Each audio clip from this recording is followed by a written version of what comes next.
2008년 7월 8일 화요일 오후 2시 포항 북구 흥해읍의 작은 시골 마을은 한여름의 뜨거운 햇살 아래 조용했습니다. 70대 노부부는 이날도 집 근처 갈대숲으로 살구를 따러 나섰습니다. 이 시간이면 사람도 없고 시원한 그늘에서 여유롭게 살구를 따며 이야기를 나눌 수 있으니까요. 키가 1m가 넘는 갈대들이 바람에 일렁이는 그곳은 마을 사람들도 잘 들어가지 않는 곳이었습니다. 그런데 갈대를 헤치며 안쪽으로 들어가던 할아버지의 발걸음이 멈춥니다. 저게 뭐지? 처음엔 뱀인 줄 알았습니다. 길고 구불구불한 형태가 갈대 사이로 보였으니까요. 하지만 가까이 다가가 본 순간 할아버지의 얼굴이 창백하게 변합니다. 여보, 오지마. 뒤로 가. 급하게 손을 내저으며 아내를 막아선 할아버지.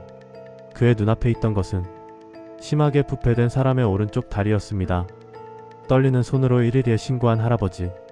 경찰이 도착했을 때 그들은 이것이 단순한 사건이 아니라는 것을 직감했습니다. 그리고 그 직감은 정확했습니다. 이 사건은 17년이 지난 지금까지도 대한민국 미제 사건 중 가장 기이하고 잔혹한 사건 중 하나로 남아있습니다. 오늘은 여러분과 함께 2008년 포항 갈대숲에서 벌어진 미스터리를 하나씩 풀어보려 합니다. 신고를 받고 출동한 포항 북부경찰서 형사들. 처음엔 산에서 사고가 난 걸 수도 있다고 생각했습니다. 하지만 현장에 도착한 순간 그들의 표정이 굳어졌습니다. 갈대숲 한가운데 약 1m 높이로 자란 갈대 사이에 놓여있던 것은 분명 사람의 다리였습니다. 그것도 심하게 부패된 상태로. 여름철 고온과 습기 때문에 부패가 상당히 진행된 상태였고 악취가 심했습니다. 이건 단순 사고가 아닙니다. 즉시 광역수색을 지시하십시오. 현장 지휘관의 긴급 지시가 떨어졌습니다. 오후 3시 포항북부경찰서는 비상이 걸렸습니다. 형사들뿐만 아니라 경비가, 교통가, 심지어 행정직원까지 총동원령이 떨어졌습니다. 계급 불문하고 모두 현장으로. 200명 가까운 경찰 인력이 갈대숲으로 집결했습니다. 이는 당시 포항 지역 경찰력의 거의 절반에 해당하는 규모였습니다. 왜 이렇게 대규모로 수색에 나섰을까요? 경험 많은 형사들은 직감했습니다. 이건 시작에 불과하다고. 그리고 그들의 불길한 예감은 정확했습니다. 오후 4시 30분경 처음 발견 지점에서 약 50m 떨어진 곳에서 한 형사가 외칩니다. 여기 또 있습니다. 이번엔 오른쪽 팔이었습니다. 갈대 아래 마치 버려진 물건처럼 놓여 있었습니다. 수색은 더욱 치밀하고 넓게 진행되었습니다. 경찰들은 일렬로 늘어서서 갈대를 하나하나 헤쳐가며 수색했습니다. 오후 6시경 세 번째, 네 번째 발견이 이어졌습니다. 왼쪽 팔 그리고 왼쪽 다리 4개의 팔다리가 모두 발견되었습니다. 현장은 숨막히는 긴장감으로 가득 찼습니다. 그런데 이상한 점이 있었습니다. 가장 중요한 두 부분이 보이지 않았던 것입니다. 몸통과 머리. 신원 확인에 가장 중요한 이 두 부분만 발견되지 않았습니다. 범인이 의도적으로 숨긴 게 분명합니다. 수사팀장의 무거운 목소리가 현장에 울려 퍼졌습니다. 해가 지고 어둠이 내렸지만 수색은 멈추지 않았습니다. 대형 조명등이 설치되고 밤새도록 수색이 계속되었습니다. 하지만 그날 밤 그리고 그 다음 날도 몸통과 머리는 발견되지 않았습니다. 사건 발생 일주일 전 포항 지역엔 강한 장마비가 내렸습니다. 이 비가 범인에게는 천운이었고 수사관들에게는 악몽이었습니다. 국립과학수사연구원 요원들이 현장에 도착했습니다. 그들이 가장 먼저 찾는 것은 무엇일까요? 혈흔, 지문, DNA, 섬유질, 발자국. 범죄 현장에는 반드시 흔적이 남습니다. 이를 로카르의 교환 원리라고 부릅니다. 범인은 반드시 무언가를 남기고 무언가를 가져간다. 하지만 이 현장은 달랐습니다. 갈대숲의 흙은 비에 젖어 질퍽했고 발자국은 흔적도 없이 사라졌습니다. 사체 주변의 갈대들 역시 비에 씻겨 어떤 섬유질이나 혈흔도 남아있지 않았습니다. 이건 증거가 거의 없습니다. 과학수사위원회 침통한 보고가 이어졌습니다. 더 큰 문제가 있었습니다. 발견된 4개의 팔다리는 모두 심하게 부패된 상태였습니다. 여름철 고온다습한 날씨 그리고 비까지 내려 부패가 가속화된 것입니다. 부패가 진행되면 DNA 채취가 어려워집니다. 세포가 파괴되기 때문입니다. 그래도 지문은 남아있을 겁니다. 손을 먼저 확인해보세요. 수사팀장의 지시에 과학수사요원들이 오른손을 자세히 살펴봅니다. 그리고 모두가 경악했습니다. 이게 어떻게 오른손의 손가락 끝 지문이 있어야 할 부분이 완전히 벗겨져 있었습니다. 의학 용어로 팍피라고 부르는 이 행위. 범인은 칼이나 날카로운 도구로 피해자의 지문 부위를 정교하게 벗겨낸 것입니다. 현장에 있던 베테랑 형사들조차 입을 다물지 못했습니다. 30년 형사 생활하면서 이런 건 처음입니다. 한 형사의 떨리는 목소리. 지문 박피는 매우 치밀하고 계획적인 범죄자의 특징입니다. 드라마나 영화에서나 나올 법한 이 끔찍한 행위를 누군가 실제로 한 것입니다. 왼손은 어떻습니까? 다행히 왼손은 부패가 심하긴 했지만 지문 채취가 가능한 상태였습니다. 이게 유일한 단서입니다. 조심스럽게 채취하세요. 과학수사요원들의 섬세한 작업이 시작되었습니다. 부분적이지만 왼손 검지와 중지에서 지문 채취에 성공했습니다. 이것이 이 사건에서 발견된 거의 유일한 물리적 증거였습니다.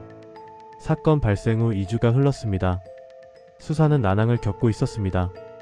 몸통과 머리가 발견되지 않았고 채취된 부분 지문으로는 신원 확인이 쉽지 않았습니다.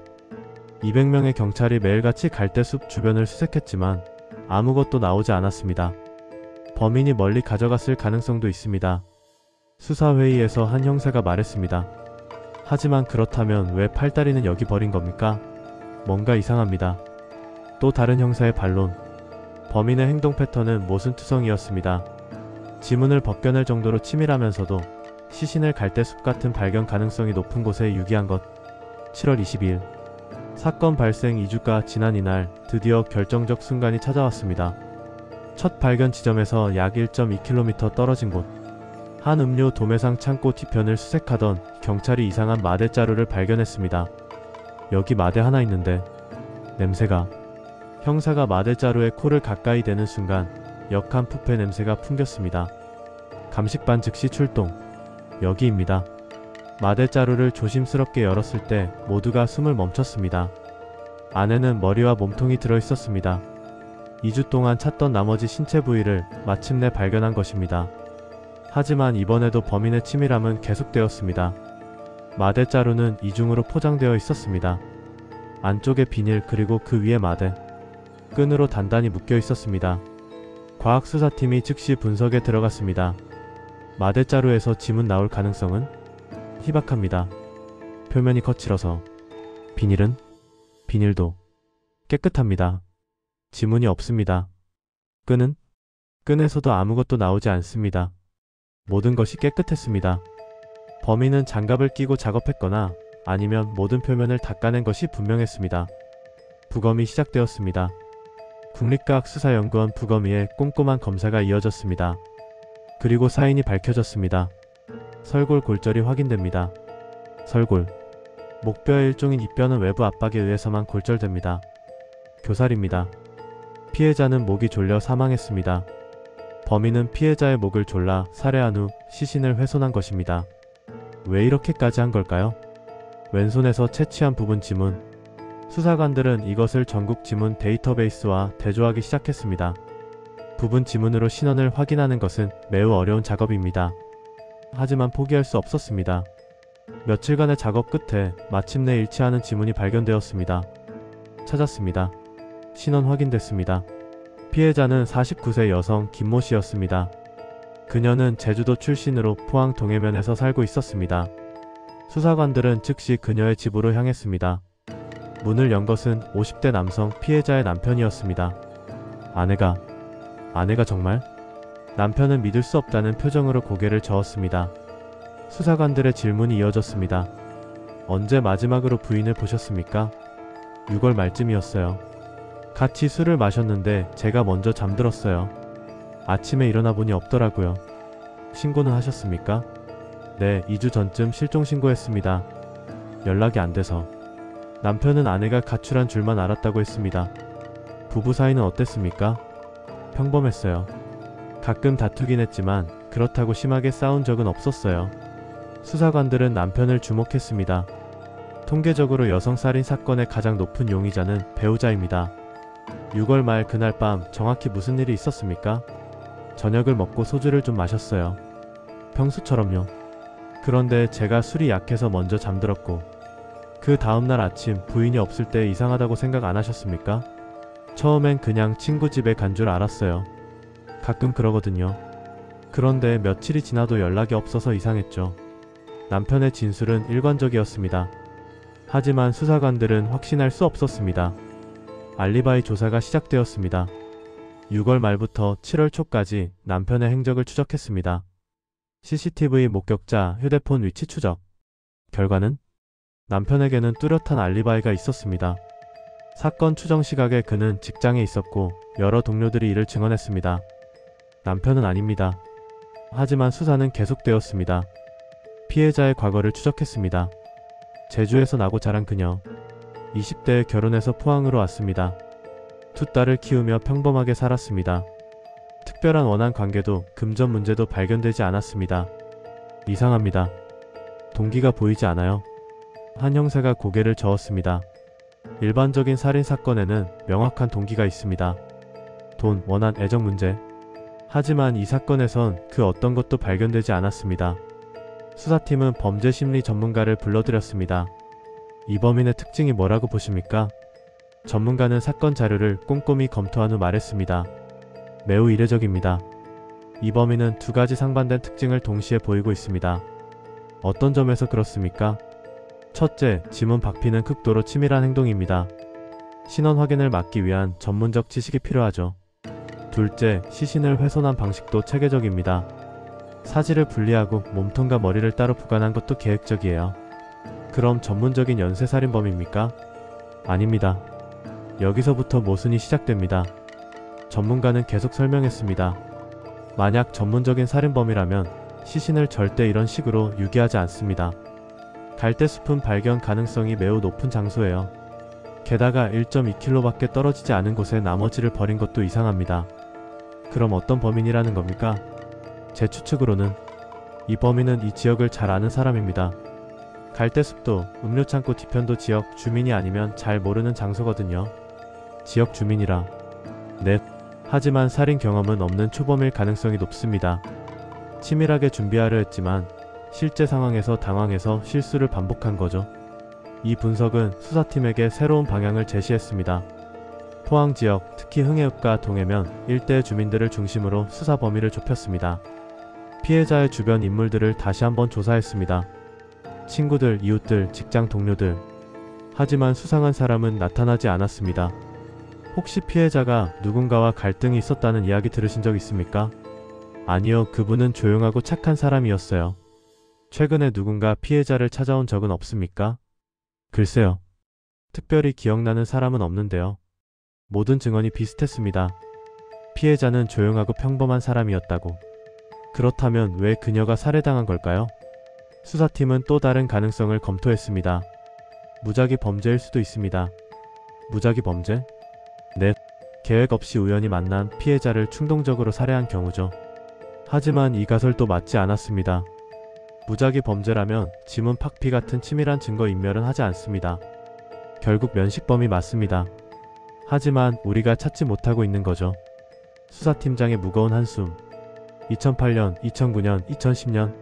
시간이 흘렀습니다. 수사는 계속되었지만 새로운 단서는 나타나지 않았습니다. 포항경찰서는 이 사건을 미제 사건으로 분류했습니다. 하지만 완전히 포기한 것은 아니었습니다. 미제 사건 전담팀이 정기적으로 사건을 재검토했습니다. 혹시 놓친 게 있을까? 새로운 과학수사 기법으로 다시 분석해볼까? 2015년 DNA 분석 기술이 발전하면서 사건 증거물을 다시 검사했습니다. 하지만 역시 새로운 단서는 나오지 않았습니다. 2020년 디지털 포렌식 기술을 동원해 당시 CCTV 영상들을 재분석했습니다. 해상도를 높이고 인공지능으로 얼굴을 복원하고. 하지만 결정적인 증거는 없었습니다. 이 사건이 미제로 남은 가장 큰 이유는 무엇일까요? 전문가들은 세 가지를 꼽습니다. 첫째, 증거의 부재. 여름비가 모든 현장 증거를 씻어갔습니다. 지문도 DNA도 발자국도 남지 않았습니다. 둘째, 동기의 불명화. 피해자와 범인의 관계를 알 수 없습니다. 왜 살해당했는지, 범인이 누구인지 추정할 단서가 없습니다. 셋째, 목격자의 부재. 갈대숲은 인적이 드문 곳입니다. 아무도 보지 못했고 아무도 듣지 못했습니다. 하지만 한 가지 의문은 여전히 남아있습니다. 범인은 지금 어디서 무엇을 하고 있을까요? 17년이 지난 지금 우리는 범인에 대해 무엇을 알 수 있을까요? 범죄 심리학자들과 프로파일러들의 분석을 종합하면 몇 가지 추정이 가능합니다. 첫째, 범인은 30대에서 50대 사이의 남성일 가능성이 높습니다. 시신을 옮기고 훼손하는 것은 상당한 체력을 요구합니다. 여성이나 노인이 하기엔 어려운 일입니다. 둘째, 범인은 포항 지역, 특히 흥해읍 일대를 매우 잘 아는 사람입니다. 갈대숲의 위치, 음료창고 뒤편. 이런 곳은 지역 주민이 아니면 모릅니다. 셋째, 범인은 어느 정도 해부학적 지식이 있거나 최소한 도축이나 해체 작업에 익숙한 사람일 수 있습니다. 사지를 분리하는 것은 쉬운 일이 아닙니다. 관절을 정확히 알아야 하고 날카로운 도구를 다루는 데 익숙해야 합니다.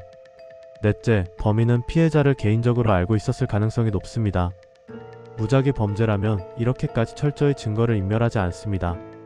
범인은 자신이 의심받을 것을 알고 있었던 것입니다. 다섯째, 범인은 심리적으로 불안정한 상태였을 것입니다. 치밀한 계획과 허술한 실행의 모순은 범인이 극도의 스트레스와 불안 속에서 범행을 저질렀음을 시사합니다. 그렇다면 동기는 무엇이었을까요? 몇 가지 가설이 있습니다.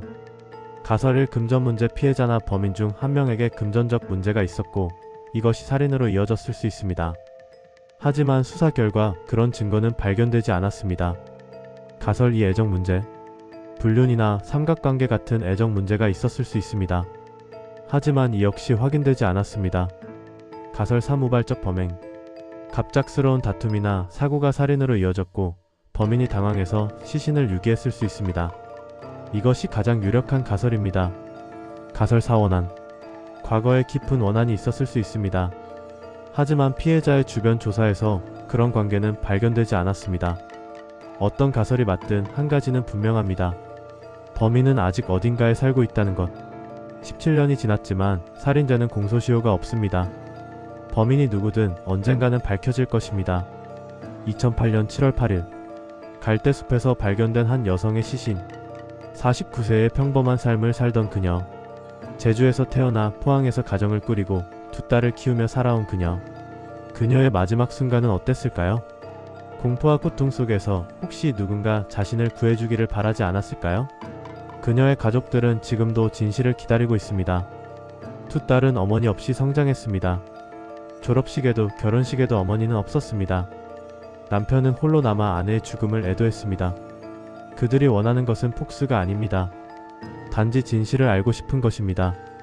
왜 우리 엄마가 죽어야 했는지, 누가 이런 일을 저질렀는지, 그 사람은 지금 어디서 무엇을 하는지. 살인죄는 공소시효가 없습니다. 10년이 지나도, 20년이 지나도, 50년이 지나도 범인은 처벌받을 수 있습니다. 그리고 과학기술은 계속 발전하고 있습니다. 2008년에는 불가능했던 DNA 분석이 지금은 가능합니다. 지금은 찾을 수 없는 증거가 10년 후에는 찾아질 수 있습니다. 포항경찰서 미제사건팀은 지금도 이 사건을 잊지 않고 있습니다. 매년 사건 발생일이 되면 증거물을 다시 꺼내 검토합니다. 혹시 우리가 놓친 게 있을까? 새로운 기술로 다시 분석해볼까? 그들의 노력은 계속되고 있습니다. 여러분, 혹시 이 사건에 대해 아는 것이 있으시다면 작은 것이라도 좋으니 경찰에 제보해 주시기 바랍니다. 그때 그 동네에서 이상한 사람을 봤다. 누군가 급하게 어디론가 가는 걸 봤다. 평소와 다른 행동을 하는 사람이 있었다. 이런 작은 기억들이 사건을 해결하는 열쇠가 될 수 있습니다. 2008년 여름 갈대숲에서 발견된 한 여성. 그녀의 이름은 김모씨. 49년의 삶을 살다 억울하게 세상을 떠난 그녀. 우리는 그녀를 기억해야 합니다. 그리고 언젠가 진실이 밝혀지는 그날까지 이 사건을 잊지 말아야 합니다. 갈대를 흔들던 여름바람은 멈췄지만 그 속에서 발견된 여성의 마지막 외침은 아직도 바람 사이에 남아있습니다. 정의는 늦을 수 있지만 절대 사라지지 않습니다. 언젠가 반드시 진실은 밝혀질 것입니다. 시청해주셔서 감사합니다. 이 영상이 사건 해결에 조금이라도 도움이 되기를, 그리고 피해자의 영혼이 편히 쉴 수 있기를 바랍니다. 구독과 좋아요는 더 많은 미제 사건을 알리는 데 큰 힘이 됩니다. 다음 이야기에서 또 뵙겠습니다.